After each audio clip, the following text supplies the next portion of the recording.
Welcome to Turning Hard Times into Good Times. I'm your host, Jay Taylor, and as I like to remind you each week, I'm also the author of a newsletter called Jay Taylor's Gold, Energy, and Tech Stocks. And my company, Taylor Hard Money Advisors, is also in partnership with Chen Lin, who publishes What is Chen Buying and What is Chen Selling.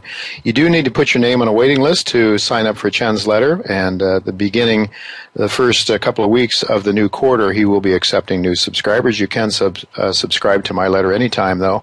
Go to miningstocks.com to sign up for my letter or to put your name on Chen's waiting list. I also want to thank each of you for listening to this show, and would encourage you to continue sending along your questions to questionsfortaylor@gmail.com, questions the number 4, taylor@gmail.com, and also follow my tweets. My Twitter handle is jtaylormedia.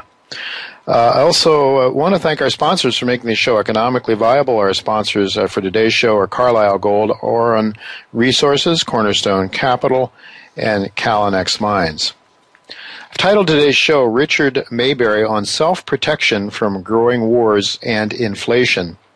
Well, Richard Maybury and Michael Oliver will be with me today as well. Michael will be with me in just a few minutes after the first commercial break. He'll give us his latest technical analysis on stocks, bonds, gold, and silver. Hopefully we'll have time to touch on all of those topics.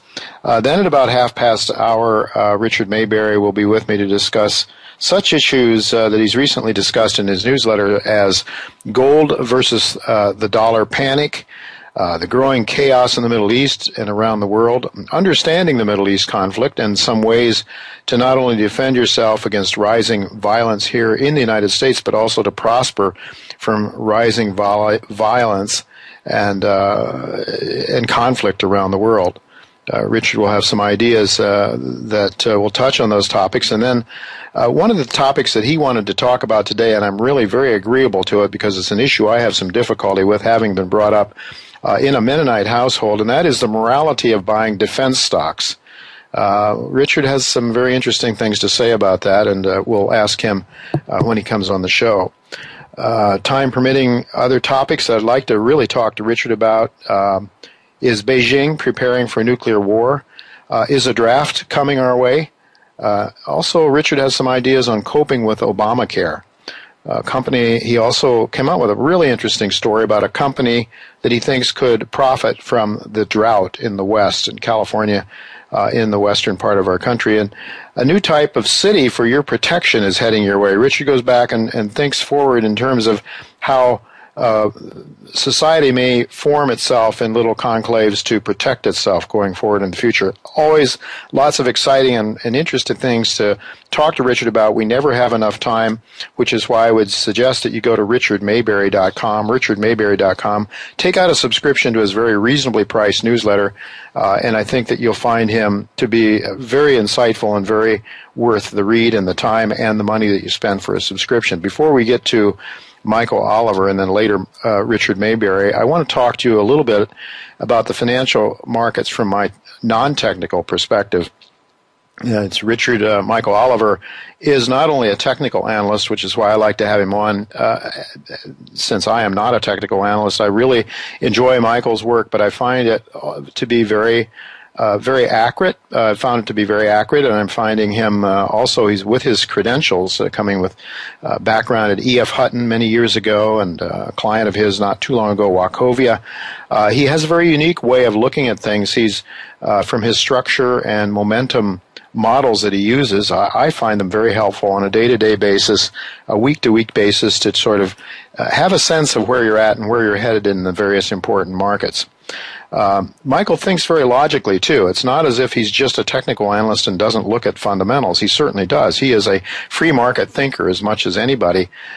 Trouble is, we are constantly moving further away from free market economics towards what I would call a corporate fascist model, which large moneyed central banks, essentially, and money center banks and large corporations are increasingly in bed with government to control not only the markets, such that wealth is being wrestled away from those that produce it to those that manage it, but also that it's making it more and more difficult to try to figure out and make sense of the world that we're in. So I think that technical analysis can be helpful. But of course, it has its limitations too in a world in which markets are not free to act normally. We know for sure that from people like David Stockman and John Williams, who've been on this show, many others as well, that our government is constantly lying to us about economic statistics. And we know also in talking to Daniel McAdams that our government is constantly lying to us about what our military-industrial complex is up to. And it's our military-industrial complex combined with NATO, of course, and what is going on overseas. We, in fact, what seems to be happening is NGOs headed by folks like George Soros and Victoria Nuland are going about the business of unseating democratically elected governments. Well, I thought we fought World War I to make the world safe for democracy. Now when democracies spring up from various places, and if those democracies don't serve the purpose of our ruling elite, then George Soros and his money and his power goes in to unseat, to create tensions and troubles and to get the government tossed out, as happened in the Ukraine and is apparently now about to take place in another part of the world. And Daniel McAdams is talking to us about that on a regular basis. Also, just a note here that came to my attention before the show began, and that is apparently George Soros has been funding the protest in Ferguson, that he is actually behind the unrest, creating a lot of, stirring up a lot of anger and getting the protests and organizing people to create trouble there. It's just incredible. Not that there aren't misdeeds. Nobody's saying that. But let's throw the baby out with the bathwater. Let's just destroy everything that's good, create chaos around the world. For what purpose? Let me give you just one example of how our government is constantly pulling the wool over our eyes and not allowing us to know what's going on. Daniel McAdams noted in his latest discussion with me at J. Taylor Media that the Trans-Pacific Partnership is, in fact, a total lie.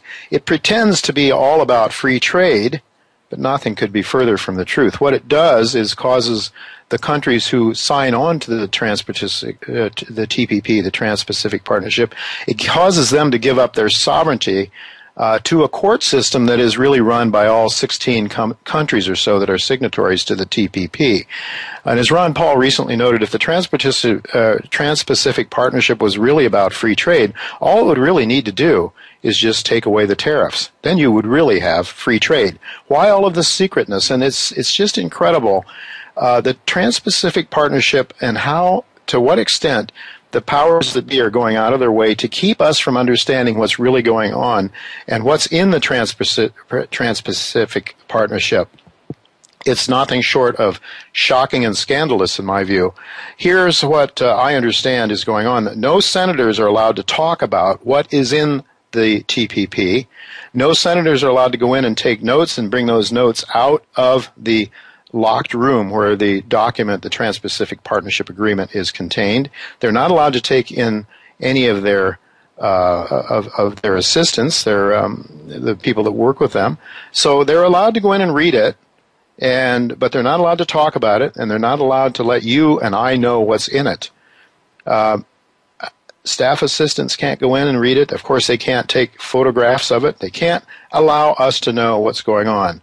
This, to me, is what they call the mushroom farm, right? Keep us in the dark and feed us fecal matter. But why? Why worry? Why should we worry about it? You know, after all, our government and the bankers, they love us, right? They care most about us. And most importantly, of course, these are the people that have their PhDs from Princeton, Harvard, and Yale. So they know what's best for you. Don't worry. Just go along with the flow. You certainly don't need to know anything about what the TPP is about, do you? Well, I think that's just one example of the big lie that we are being fed day in and day out in this country by the ruling elite, and which, as James Perloff has documented on this show and has talked about, the false flags that have gotten the Americans into the last 6 major wars that we have fought. And now George Soros and Victoria Nuland apparently are in the process of attempting to overthrow another government, this one in Macedonia, because that elected government has agreed to allow Putin to build his pipeline through Macedonia into Turkey for the eventual sale of gas from Russia into Western Europe. And of course, NATO and the ruling elite can't allow that to happen. Well, I think it's all about one world government, and the wars that are being fought now. It has to do more than anything about who gets to control that one world government. To what extent will the Chinese and the Russians have some influence? Well, they're all battling each other, or I think we should say that the Chinese and Russians have teamed up together against the Anglo-American alliance and the NATO alliance because they have more or less been forced to do so, I believe. I do applaud Daniel McAdams and Ron Paul for their efforts to get the truth out about what's going on, to help the American people understand what is going on. But aside from the intervention of God Almighty, I do not personally see how this move toward one world government can be stopped.